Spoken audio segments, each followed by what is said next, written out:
একদিন গভীর রাতে দিদা আর দাদু নদীর ধারে মাছ ধরছিল।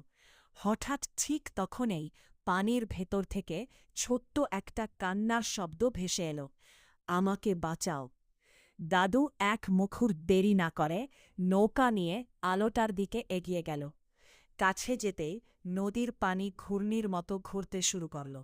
হঠাৎ তাদের নৌকা নিচে টেনে নিয়ে গেল এক রহস্যময় জলের জগতে।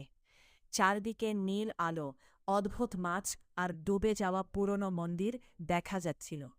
একটু সামনে যেতেই তারা অবাক হয়ে দেখল এক বিশাল সোনালি ড্রাগন লোহার শিকলে বন্দী হয়ে আছে। ড্রাগনের চোখ দিয়ে পানি পড়ছিল।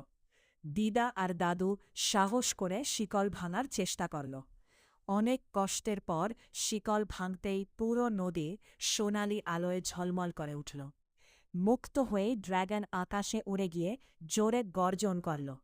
তারপর ড্রাগন তাদের নিয়ে গেল নদীর তলার এক গোপন রাজ্যে, যেখানে হীরা পাহাড় আর সোনার গাছ চকচক করছিল। দিদা আর দাদু অবাক হয়ে চারদিকে তাকিয়ে রইল। কিন্তু হঠাৎ ড্রাগন তাদের দিকে তাকিয়ে বলল, এই গুপ্তধনের একটা ভয়ঙ্কর রহস্য আছে। তোমরা হলে কি ওই গুপ্তধন নিয়ে আসতে?